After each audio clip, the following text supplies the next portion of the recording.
things people talk about a desire to be successful. All of the elements.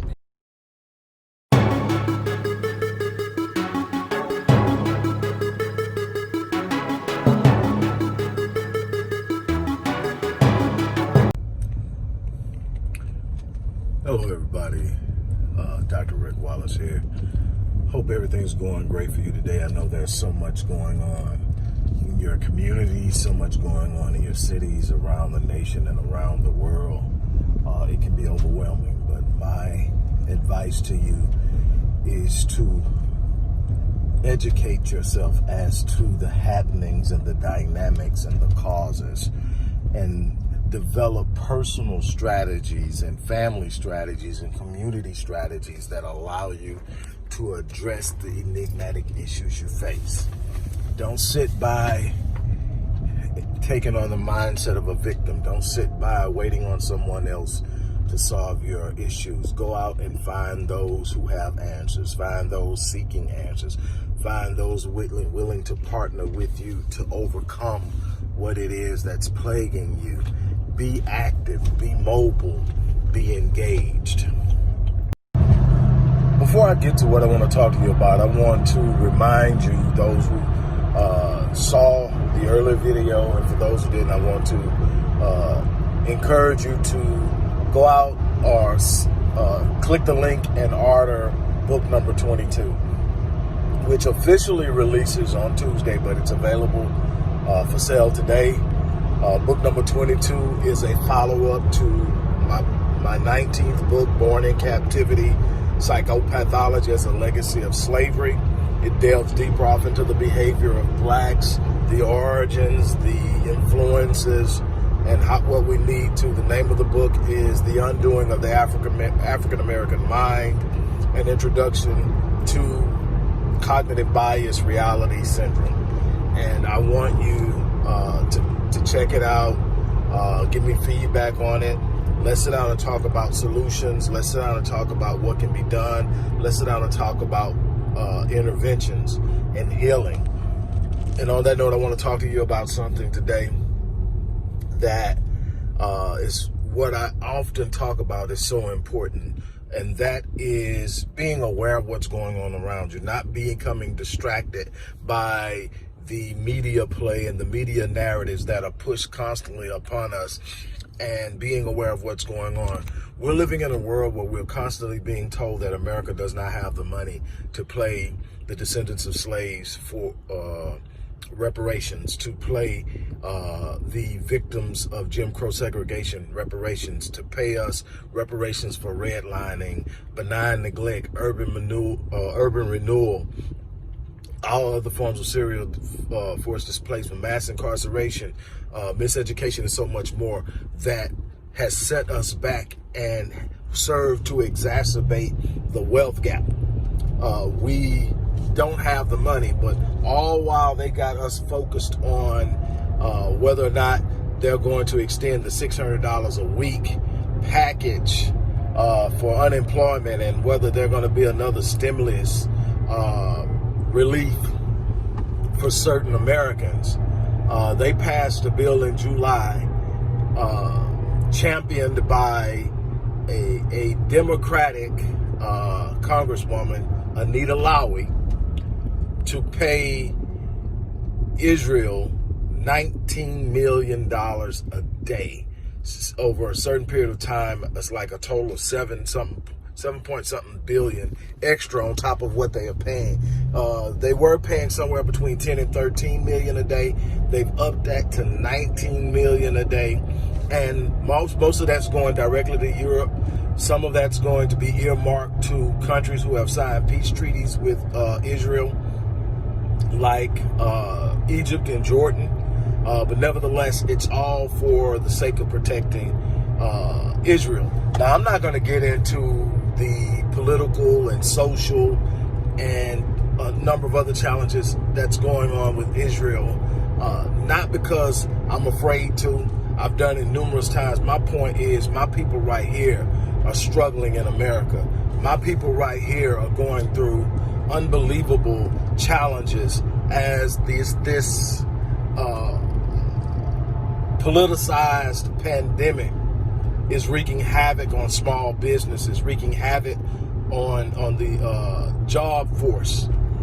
I have people who are struggling and concerned about meeting their bills. The last I checked, the moratorium on evictions and foreclosures has been lifted by the federal government.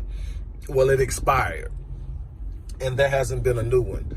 Of course, Trump is saying that if they don't come to an agreement soon, the Democrats and the Republicans, that he's going to do an executive order to extend that amongst other things. That, far as I'm concerned, that's talk until I see it done.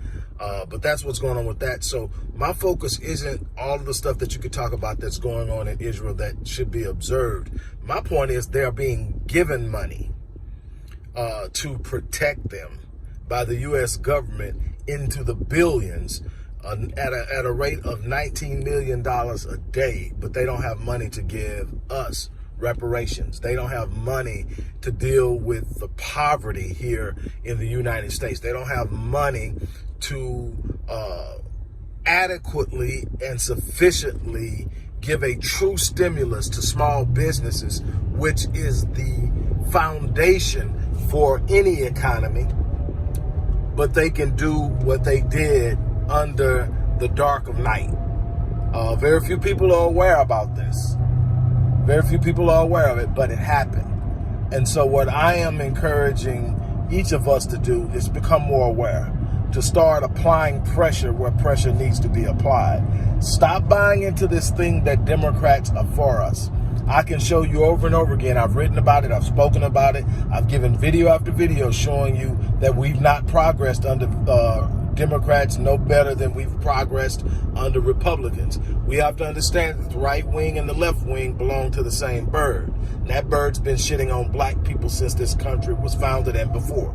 So what I'm saying here is now is the time for us to come together and start applying pressure in ways that our presence will be felt.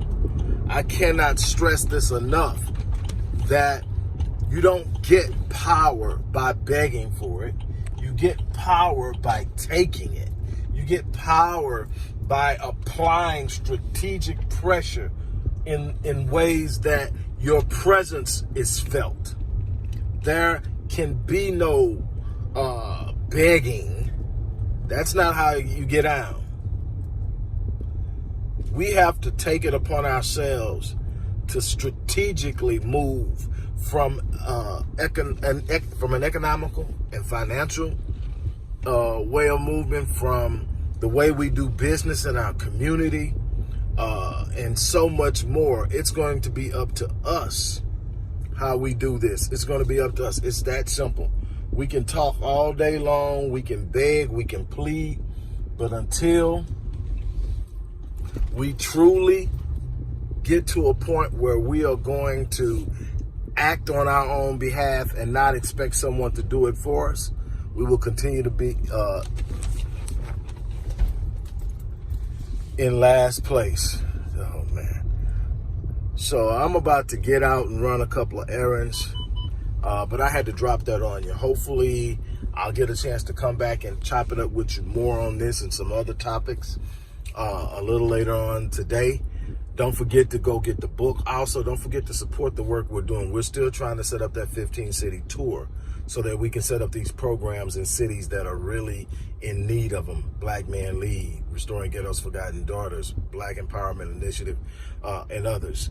We really need your support. So look in the description box and click the link or give through our Cash App account.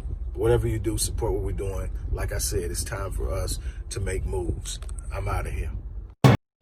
Hello, everybody. Dr. Rick Wallace here, dropping in with a little special announcement. For those who have followed me for any stretch of time, you know, outside of the businesses that I run, like Myriad Business Solutions, the Visionetics Institute, Odyssey Media Group, I also do a great deal of work inside of the inner city communities in Houston, Dallas, and other areas. I'm asking now, as we push a fundraiser, that you support what the Odyssey Project is doing in the inner cities, especially with programs like Black Men Lead, which is a rite of passage initiative, and Restoring Ghetto's Forgotten Daughters, which is a program focused on helping young girls, but boys as well, suffering from childhood sexual abuse, rape, molestation, domestic abuse, absentee fatherhood, and so many other things.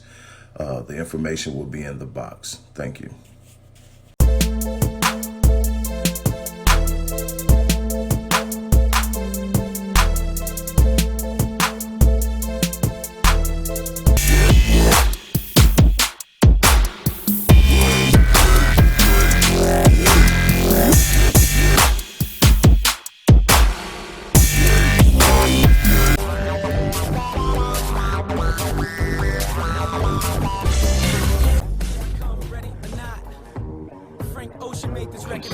From a conceptual perspective, people talk about a desire to success, all of the elements